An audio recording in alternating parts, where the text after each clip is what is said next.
Question number 44, cut off वाल। Cut off वाल किस लिए प्रोवाइड कराया जाता है? तो कट ऑफ वाल का मेन उद्देश्य होता है सीपेज को रोकना। जहां पर खुदाई हो रहा है, जिस साइट पर, जिस जगह पे मान लीजिए यहां पे डैम बन रहा है, यहां पे खुदाई हो रहा है, तो इसके चारों तरफ एक वाल क्रिएट करना, चारों तरफ गहरा वाल नीचे तक। इस पर पानी है, ठीक है, यहीं पर आप डैम बना रहे हैं। तो अगर ये वाल नहीं होता तो मान लीजिए यहां का मिट्टी थोड़ा गीला हो जाता, फिर यहां का गीला हो जाता, फिर यहां का गीला हो जाता, फिर यहां का गीला हो जाता, ऐसे होते होते यहां का गीला हो जाता। तो ये मिट्टी धीरे धीरे धीरे गीला होते होते होते और पानी का इधर से प्रेशर, पानी का प्रेशर पड़ते रहता, तो ये मिट्टी इधर से निकल जाता है। तो यहाँ पर एक खाली जगह बन जाता, पाइप टाइप का सर्कुलर एक जगह बन जाता। इसको कहते हैं पाइपिंग। तो ऐसा ना हो, इसको कहते हैं पाइपिंग। क्वेश्चन में आएगा या पीछे आया भी था, पाइपिंग ये जो बन गया तब पाइपिंग कहेंगे, कह दिए। अब बनने के पहले जब बन रहा था तब क्या कर रहे थे? सीपेज।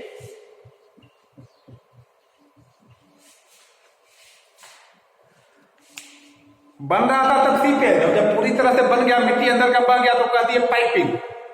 अब सुन लीजिए, अगर पाइपिंग हो गया और पानी इधर से बहने लगा, तो पानी कुछ प्रेशर से बहेगा, तो कुछ प्रेशर से बहेगा तो प्रेशर चारों तरफ लगाएगा ना, पानी नीचे भी लगाएगा, साइड में भी लगाएगा और ऊपर भी लगाएगा। तो ऊपर जो प्रेशर लगाएगा इसको कहते हैं अपलिफ्ट प्रेशर।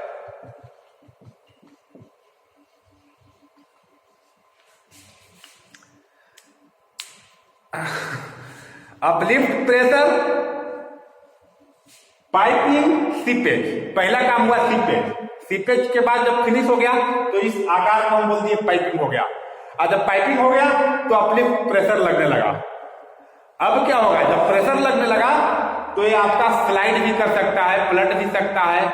इसकी पकड़ ढीली हो गई डैम की, तो इसको कहते हैं स्लाइडिंग।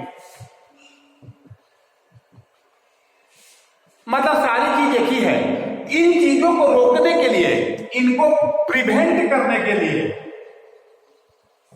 इनको रोकने के लिए, प्रिवेंट करने के लिए हम कट ऑफ वाल देते हैं। ऐसा चारों साइड से रहता है, यहां तो दो ही साइड से निकाल रहे हैं, चारों साइड से।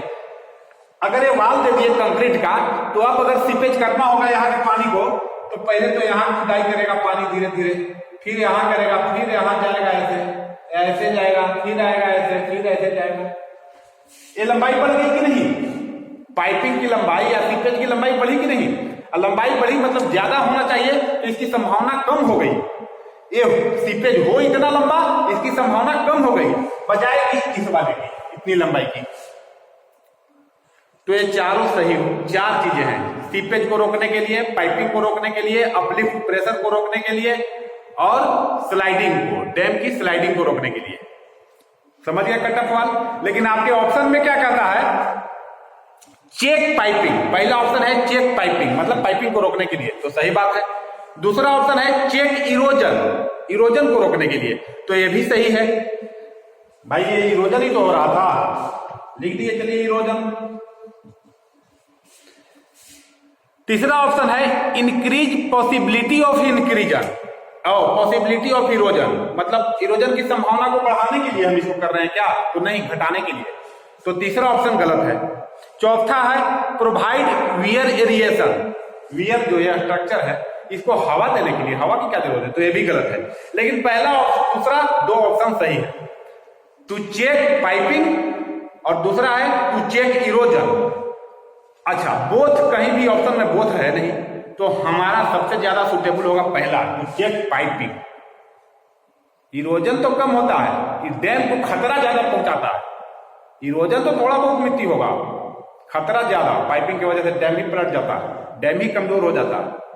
तो पहला ऑप्शन इसका मोर सुटेबल हो जाएगा। पहला दूसरा दोनों है, लेकिन दूसरा कम है, पहला ज्यादा है।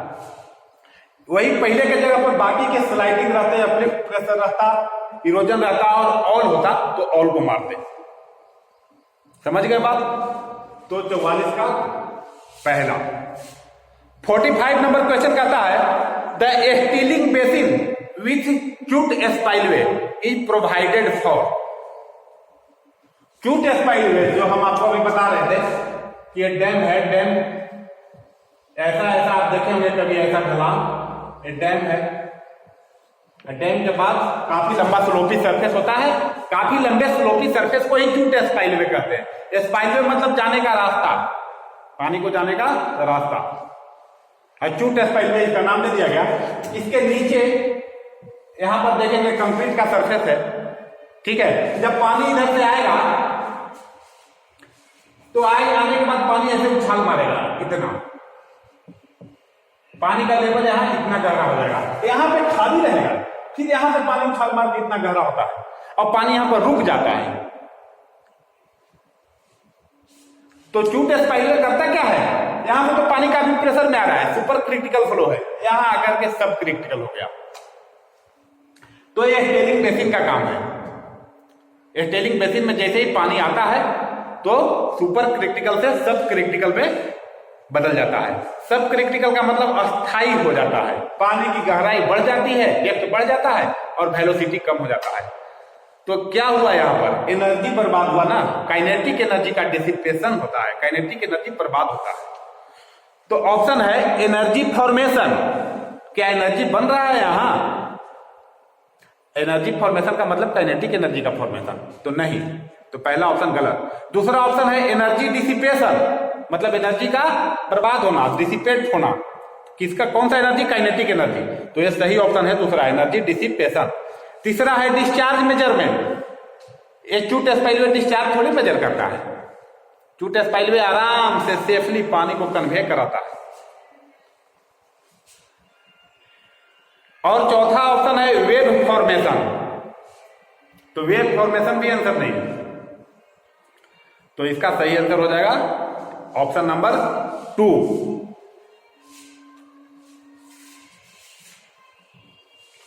Question number 46। अगर आपसे पूछ दिया जाए, एक मिनट, आपसे पूछ दिया जाए कि स्टीलिंग बेसिन की लंबाई कितनी होगी, हालांकि ये सब पूछा नहीं जाता है, नेट में पूछ सकता है, नेट में पूछ सकता हूं। तो 5 × y2 - y1। y2 इस वाले की हाइट है, y1 यहां वाले की, ये जो कम है। एक स्टीलिंग बेसिन था, पानी आया ऐसे चला गया, तो यहां पर भी कुछ गहराई होगा ना, इसको y1 कहेंगे और यहां वाले को y2 कहेंगे, ठीक है। और y1 y2 निकालने का भी तरीका है, तो ये ज्यादा डिटेल में हम लोगों को नहीं जाना। आगे question number 46। The equipment which continuously record the water level of the flowing stream is called. एक बहते हुई धारा के वाटर का लेवल को, वाटर के हाइट को मेजर करने के लिए, कंटिन्यूअसली मेजर करने के लिए जो इंस्ट्रूमेंट यूज किया जाता है उसको क्या कहते हैं? आउटलेट पर, गेज स्टेशन पर। ऐसा नहीं कि पूरा गंगा नदी बह रहा है तो हर जगह वाटर का लेवल थोड़ी हम मेजर करते हैं। वाटर का लेवल मेजर करेंगे कहाँ? डैम पर, जहां डैम बना है वहीं पर water level, water measuring device भी होता है। तो वैसा डिवाइस जो हमेशा 24 घंटे वाटर की हाइट को, कि कितना गहरा वाटर बह रहा है, तो उसको कहते हैं स्टेज लेवल रिकॉर्डर। पहला ऑप्शन है करंट मीटर, तो करंट मीटर गलती है, करंट मीटर फ्लो को मेजर करता है। करंट मीटर किसको मेजर करता है? वाटर के फ्लो को, डिस्चार्ज को। आप कह सकते हैं कितना वाटर बह रहा है। करंट मीटर हम लोग पढ़ते हैं water measuring device, irrigation water measuring device. Irrigation हमारे खेत में कितना पानी जा रहा है या किसी पर्टिकुलर नहर से, कैनाल से कितना पानी जा रहा है, उसको कहेंगे इरिगेशन वाटर मेजरमेंट। उसके लिए करंट मीटर का यूज होता है। करंट मीटर सब टाइप है, टाइप नहीं है, टाइप है एरिया वेलोसिटी मेथड, और उसका सब टाइप है करंट मीटर और फ्लोट मेथड। तो ये फ्लो को मेजर करता है, मतलब डिस्चार्ज को मेजर करता है, स्टेज को मेजर नहीं करता है। तो ये ऑप्शन गलत हो जाएगा। दूसरा नंबर ऑप्शन है पार्सल फ्यूल। तो पार्सल फ्यूल भी डिस्चार्ज को मेजर करता है, डिस्चार्ज मतलब फ्लो को मेजर करता है, पानी के हाइट को नहीं मेजर करता। तीसरा है डिस्चार्ज रिकॉर्डर, तो डिस्चार्ज तो नाम से ही पता है कि डिस्चार्ज। चौथा है स्टेज लेवल रिकॉर्डर, तो स्टेज लेवल रिकॉर्डर चौथा नंबर ऑप्शन सही होगा। और 45 का कौन सा था? दूसरा। क्वेश्चन नंबर 47 देखिए, the suspended sediment in a flowing stream is measured by. Suspended sediment याद कर लीजिए माय डियर स्टूडेंट, सेडिमेंट दो तरह के होते हैं। एक बेड के द्वारा जो कैरी होता है, और एक सस्पेंडेड स्टेट में जो होता है। एक को कहते हैं बेड लोड, एक को कहते हैं सस्पेंडेड लोड। आपका जितना भी मिट्टी फ्लो बह के जा रहा है, तो कुछ तो पानी में घुल के जाता है ना, और कुछ जाता है नीचे नीचे साल्टेशन और सरफेस क्रीप के द्वारा तलछट्टी में बैठ के, तो उसको कहते हैं बेड लोड। और जो घुल घुल के जा रहा है पानी में मिलजुल के, उसको कहते हैं सस्पेंडेड लोड।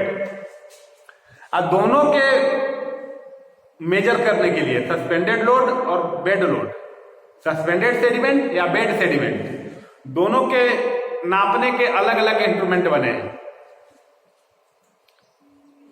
तो ज्यादा चर्चा नहीं करना है। पूछता है हमेशा सस्पेंडेड लोड ही, बेड लोड कभी पूछा ही नहीं आज तक। हमने जितना भी पेपर दिया कहीं बेड लोड नहीं पूछा।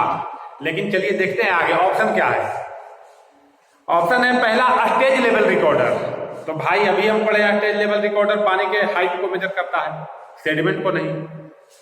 दूसरा है पार्सल फ्लू, ये डिस्चार्ज को मेजर करता है। तीसरा है कॉस्कटन व्हील,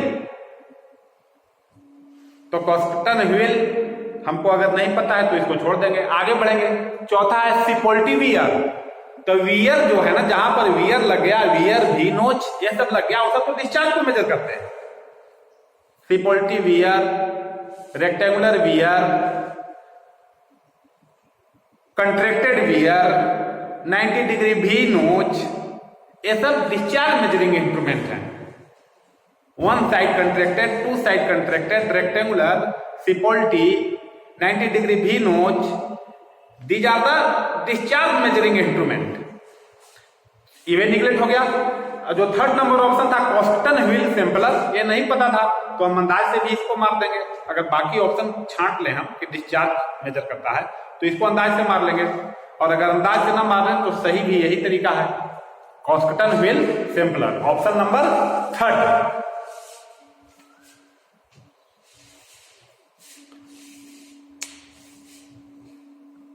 दो तरीके हैं सस्पेंडेड सेडिमेंट मेजर करने के। एक तो है टोटल कलेक्शन टैंक, एक तरीका है, टैंक लगा देते हैं बीच में, ठीक है, पानी निकाल लेते हैं, अब पानी निकाल करके बाकी पानी को उड़ा देंगे धूप लगा करके, अब बाकी पता कर लेंगे जो बचेगा सेडिमेंट वो सस्पेंडेड सेडिमेंट होगा। और एक है slot sampler, total collection tank और स्लोट सैंपलर। स्लोट सैंपलर में दो तरह के हो जाते हैं, मल्टी स्लोट डिवाइजर और कॉस्कटन व्हील। मल्टी स्लोट डिवाइजर और कॉस्कटन व्हील, तो एक क्या करते हैं सब, सस्पेंडेड सेडिमेंट को मेजर करते हैं। इन्हीं में से एक पूछ दिया है आपका क्वेश्चन नंबर 47 में। बाकी बेड लोड का भी है, लेकिन बेड लोड आपसे पूछा नहीं जाएगा। नेक्स्ट क्वेश्चन नंबर 48 कहता है 48 कि shelter belt are most effective. तो शेल्टर बेल्ट जैसे ही नाम पता चला हम समझ गए, विंड इरोजन को कंट्रोल करने के लिए। और विंड इरोजन में हमने साफ साफ बता दिया है कि शेल्टर बेल्ट क्या होता है, परमानेंट मेथड है विंड कंट्रोल का। कैसे करते हैं, कौन कौन से पेड़ लगाते हैं, कितनी दूरी तक होता है, क्या होता है, सब विंड इरोजन वाले में नो डाउट। इसीलिए कहते हैं हर एक को आप पढ़ लीजिए, उससे हर एक लेक्चर से एक क्वेश्चन स्ट्राइक करना ही है, चाहे नेट हो, चाहे जीआरएफ हो, चाहे एसआरएफ हो, या फिर जो भी हो, जेई हो, हर एक लेक्चर से मेरा एक क्वेश्चन स्ट्राइक करना ही करना है। इसीलिए कोई जरूरी नहीं है कि कोई पार्टिकुलर लेक्चर बीएचयू के लिए है, कोई जीआरएफ के लिए है, कोई नेट के लिए है, कोई गेट के लिए, ना ना ना। तो कहता है shelter belt are most effective if installed, अगर इंस्टॉल किया जाता है। इसमें बहुत सारे ऑप्शन थे, ऑप्शन हमने लिखा नहीं, सिर्फ सही आंसर मैंने लिखा है। इफ इंस्टॉल्ड लिखा था from 45 degree to the wind direction, 90 degree to the wind direction, more than 90 degree to the one direction, less than फलाना ढेर का बहुत तरह की बातें हैं। लेकिन आप जान जाइए कि कब इफेक्टिव होता है शेल्टर बेल्ट सबसे ज्यादा। कहीं भी आप पेड़ लगा देंगे तो पेड़ क्या करेगा, इरोजन को कंट्रोल करेगा। ये सही बात है, कहीं भी लगा दीजिए, किसी भी दिशा में लगा दीजिए, कैसे भी लगा दीजिए, हवा किधर से किधर बह रहा है, आप किधर से किधर पेड़ लगा रहे हैं या एक ही पेड़ लगा रहे हैं, इरोजन तो सब कंट्रोल करेगा। लेकिन मोस्ट इफेक्टिव की बात पूछी जा रही है, मोस्ट इफेक्टिव। तो हवा का डायरेक्शन अगर ये है इधर से इधर की ओर बह रहा है, तो आप पेड़ लगाना है तो इस डायरेक्शन में लगाइए।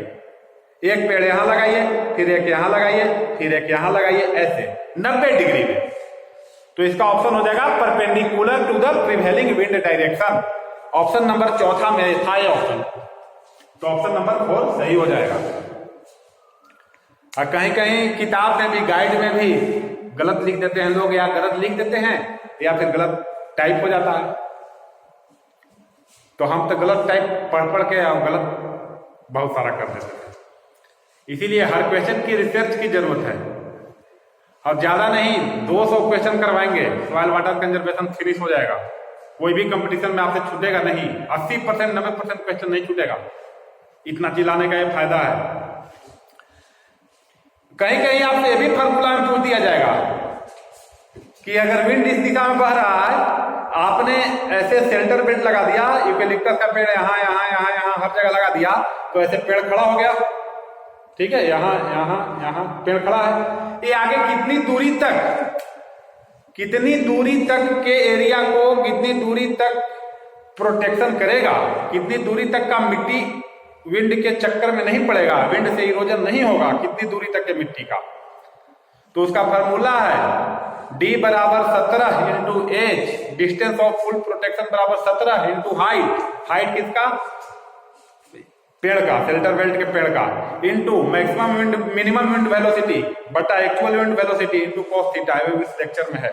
Next question number 49, relative proportion of silt sand and clay is determined as. Relative मतलब सापेक्षिक रेशियो, सापेक्षिक अनुपात ऑफ सैंड, सिल्ट और क्ले को क्या कहते हैं। तो पहला ऑप्शन है सॉइल स्ट्रक्चर, नहीं होगा। दूसरा ऑप्शन है सॉइल टेक्सचर, होगा, सही।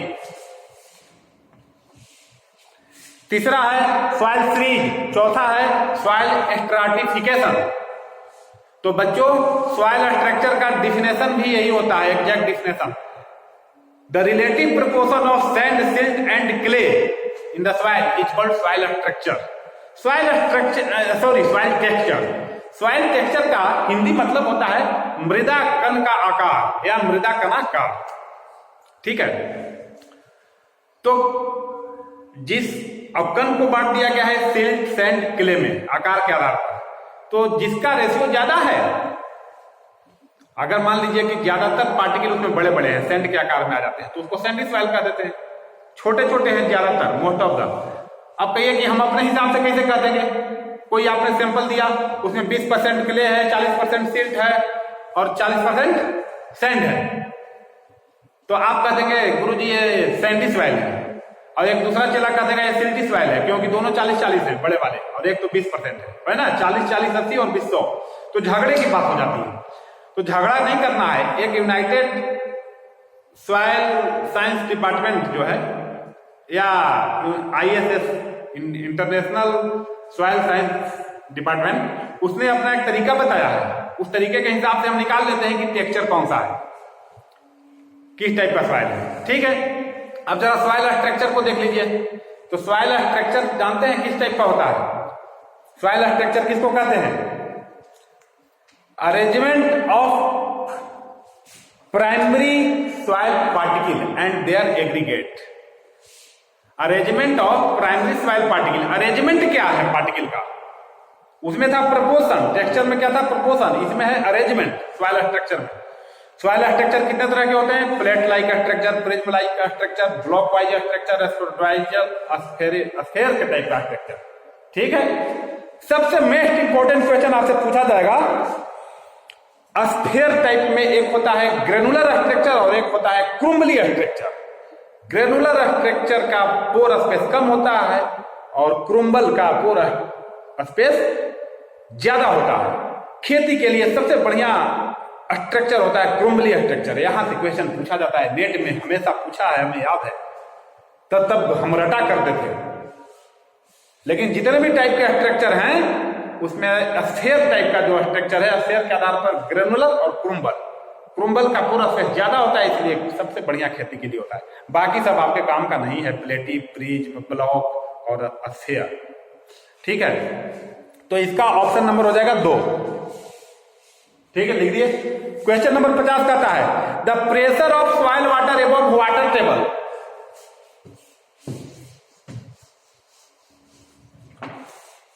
ये मान लीजिए धरती का सरफेस है और ये नीचे ग्राउंड वाटर है। ग्राउंड वाटर का लेवल यहां है, यहां पर क्या भरा होगा? मिट्टी। ये पूरा एरिया मिट्टी से भरा होगा। इसके ऊपर पूछ रहा है कि यहां तक तो पानी है, ठीक है, पानी का फ्री सरफेस है। इस पानी के फ्री सरफेस पे अगर पूछा जाए कि the pressure of water at water level, तो एट वाटर लेवल तो 1 एटमॉस्फेयर, मतलब एटमॉस्फेरिक प्रेशर। और पूछा अगर एबोव वाटर लेवल, मतलब इसके ऊपर, तो ऊपर का मतलब आप क्या समझ रहे हैं? ऊपर का मतलब जस्ट इसके ऊपर थोड़ी ना, ऊपर का मतलब ऊपर में कोई भी सॉइल नहीं। और एट का मतलब होता है पर, the pressure of soil water at water table, तो एट का मतलब तो होता है पर। और above, the pressure of soil water above water table, above water table और एट वाटर टेबल, दोनों में फर्क है ना। तो एट वाले में 1 एटमॉस्फेरिक प्रेशर। हम भी गलत मारा करते थे इसको, समझे में नहीं आता था एट और एबोव का कंसेप्ट। यहां पूछा है एबोव, तो मतलब इसके ऊपर। तो इसके ऊपर जानते हैं वाटर का, सॉइल वाटर का प्रेशर 1 एटमॉस्फेयर से कम होता है, less than 1 atmosphere. Option number है 3rd, less than atmospheric pressure. ये हो गया, हो गया। समझ जाइए क्यों सक्शन प्रेशर है ना। सक्शन हम एक्चुअली प्रेशर का कंसेप्ट हम प्रेशर में बताए हैं, पंप वाले कैविटेशन में बहुत बढ़िया से डिटेल बताए हैं कि प्रेशर का कंसेप्ट क्या है, उसको आप लोग देख लीजिएगा। ओके।